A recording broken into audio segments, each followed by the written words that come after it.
twist of phrase from the movie series Princess Diaries. They often use the word, shut up. Really, that means in the movie, tell me more, which is kind of funny. You can't be serious. And when I think of her, when I watch those movies, I look at the person who portrays the princess, and I just laugh and go, really? But I thought about the word shut up and be quiet and hush. And I wondered how many times each of us growing up heard those words said to us. Say it, what's that? Okay. That says enough. Well, here comes a news flash for all of you. When I was in grade school, especially K through 4th, I would always have an I in conduct. And you can guess why. On almost every report card, in the comment when you had an I, the teacher wrote, talks too much in class. The teachers were forever telling me, Christopher, be quiet. And there are times I think, how often do we tell people to be quiet or to shut up? And not always in words. Sometimes we can tell people to be quiet and shut up by our look. You know what I mean? Remember that look from your parents? Jerry just sighed. Or by our actions, we can tell people to shut up. Or by our inactions, we can tell people to shut up. And sometimes just by our posture, we tell people to shut up. In the gospel lesson for this morning, we will look at what that means. And we'll also ask ourselves, what does Jesus want of us? What do we want from Jesus? So as we look at Mark's story, let's begin to ask ourselves these questions. In fact, thank you, Phil, for the next slide. It says, then they came to Jericho as Jesus and his disciples, together with a large crowd, were leaving the city. A blind man, Bartimaeus, which means son of Timaeus, was sitting by the roadside begging. It said here in this story, we find Jesus in the city of Jericho again, on his final approach to Jerusalem. I remember, Jesus is going to Jerusalem for the final time in this story. And if we've been following along in all of chapter 10 of Mark, which has been a fascinating chapter about what it means to follow Christ and the challenges it is to follow Christ.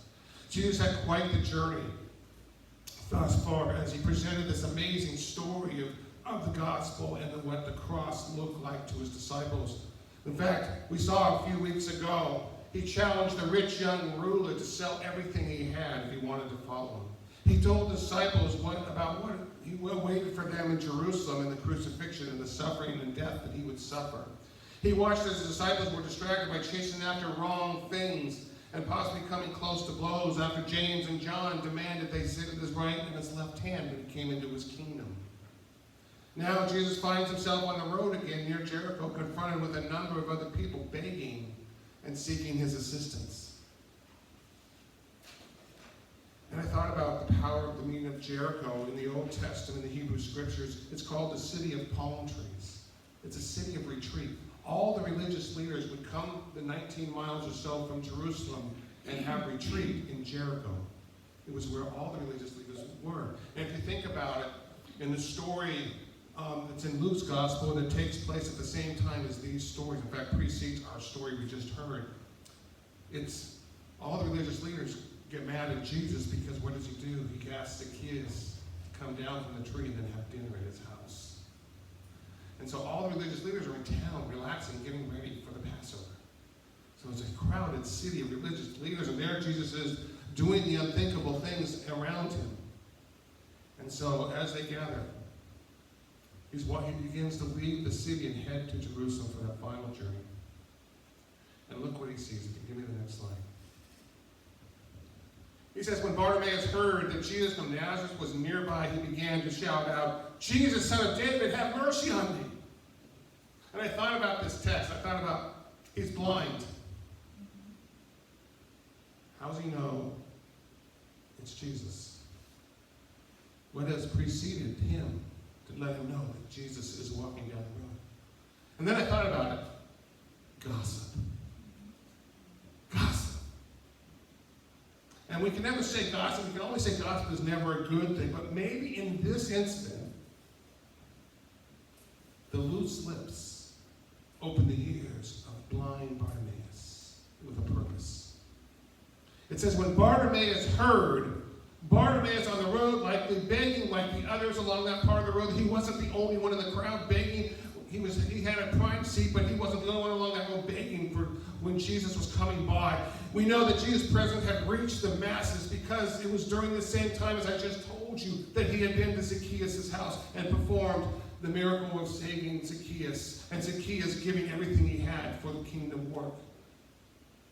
And so the words were out there, and he had heard the stories, and Bartimaeus was impressed. For he hears that Jesus is coming, he cannot see him, but yet he yells out in a loud voice, for the Son of Man came to find us. Have mercy on me, Son of David. He knew that he had rescued Zacchaeus. Maybe he would rescue him. He was on that road for a reason. So when he screams in a loud voice, Jesus, Son of David, have mercy on me, it struck me. Isn't that an interesting thing to ask? You're blind. Is that the first thing you ask? But I was curious about the word mercy. It's a word we throw around sometimes in the church, and we didn't really know what it means. So in the Hebrew, the word mercy is vahahim, which is derived from the name of the most motherly organ in the human body, the womb. Think about that for a minute. The word mercy its etymology comes from the womb. And I was reading that, I thought that was really interesting because the Hebrew scholars wrote that because it comes from the womb, it is where God's greatest compassion derives. I thought, wow, that's pretty cool. And then I wondered, when did mercy first appear in the Hebrew text? And it appears in Exodus chapter 34, verses 6 to 7. He writes in Exodus, the Lord, God, compassionate and gracious, slow in anger, and abundant in kindness and truth, preserver of kindness for thousands of generations, forever of iniquity, willful sin, and error, and who cleanses, but does not cleanse completely, recalling the iniquity of our parents upon children and grandchildren to the third and fourth generations. I thought, wow. Mercy evolves from the Exodus. When the people of Israel were not most helpful, were they? They were not the greatest people to have behind you if you were Moses, huh?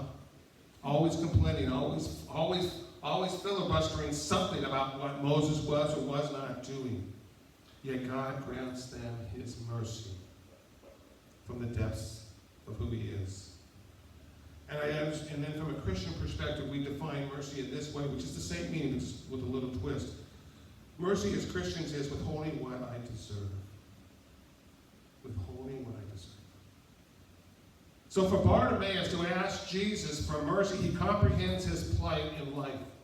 He knows that his situation, the way he was taught, is because of something he had done, or something his parents had done that caused him to be in that situation. So for him to ask for mercy makes so much sense. He says, Lord, withhold from me what I deserve. He thinks he deserves his blindness. So therefore he asks, Lord, have mercy on me, Son of David. Have mercy on me. Withhold what I deserve. I may not know why I deserve it. I don't know why this plight has come upon me, but have mercy on me. Withhold what I deserve.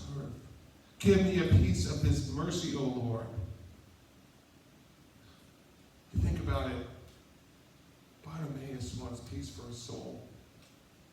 He wants peace for his being. Remember, in the text he says, he once saw. He said, let me have sight again. So he chimes in, have mercy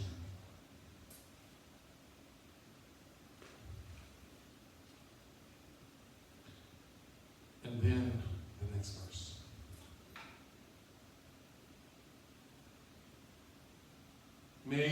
Many were sternly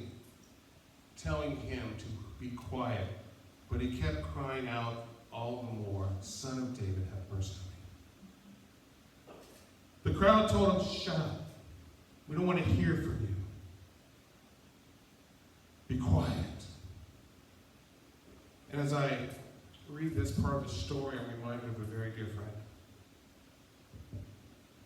The last time I saw my friend Mike at the National Pastors Conference, he shared this story in the last message of the day and the weekend.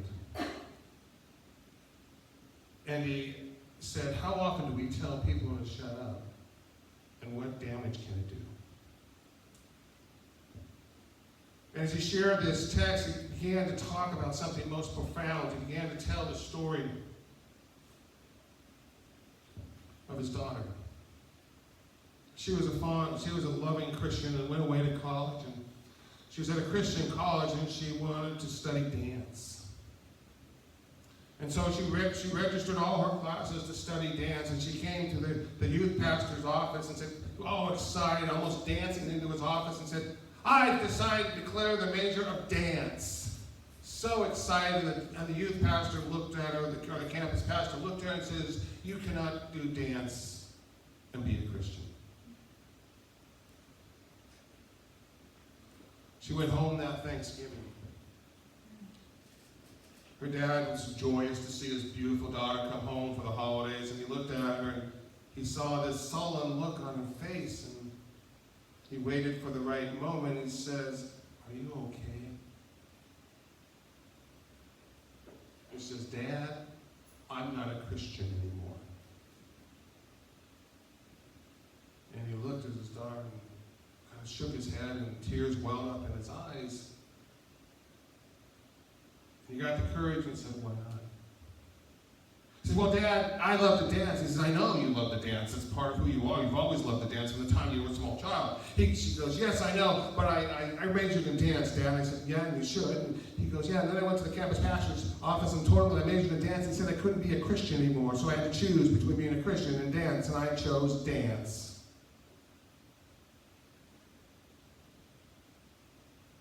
And with tears rolling down his face, he says, you should have chosen dance. But you can do both.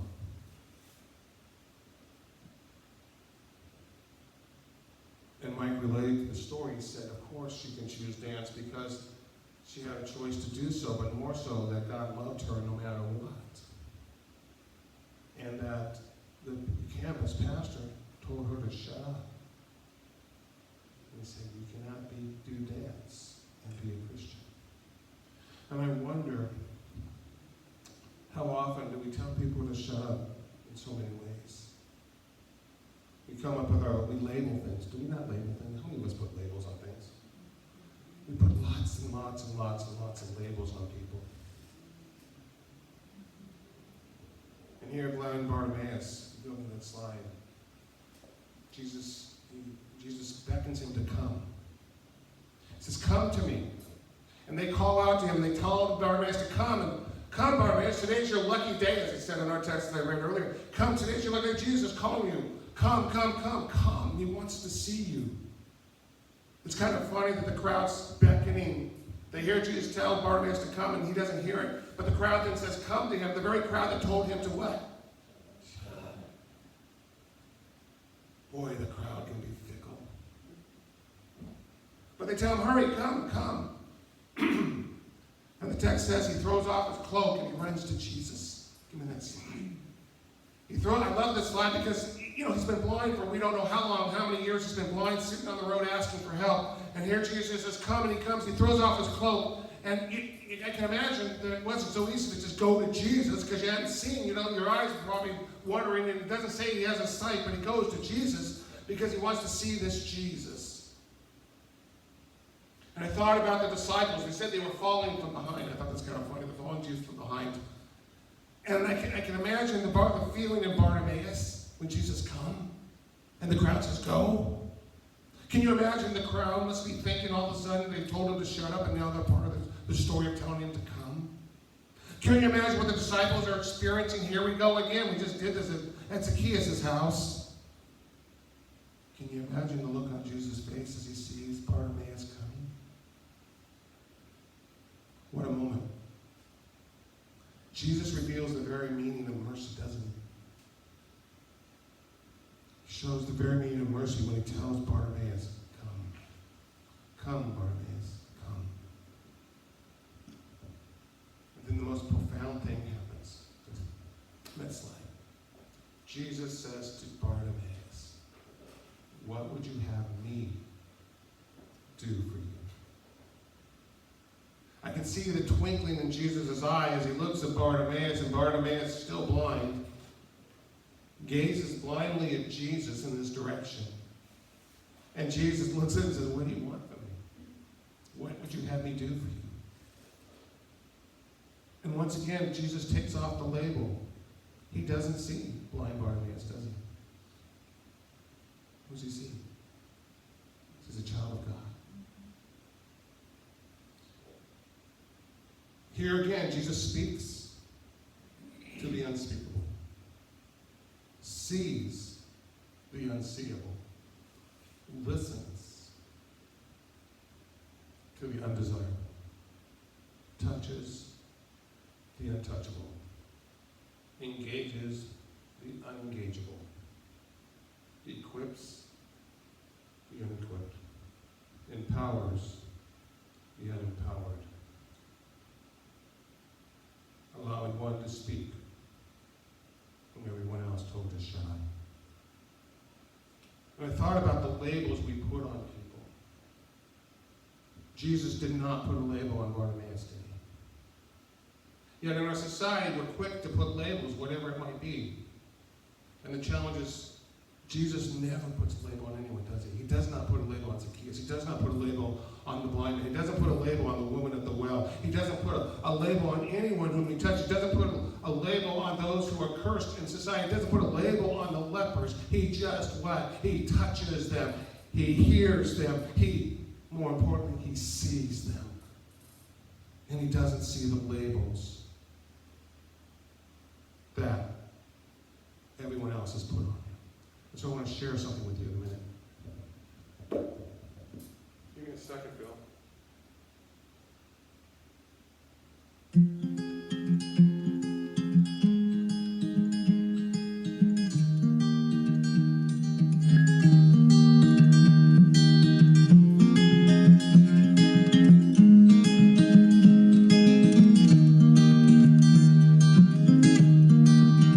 Well, I was sleeping in the garden.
we do.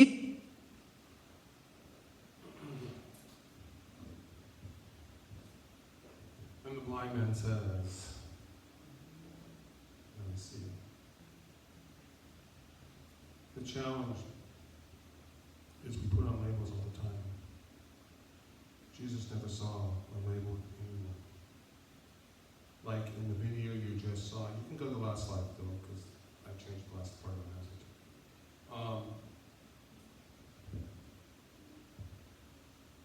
We are so quick to label people, what we don't like, what we don't understand.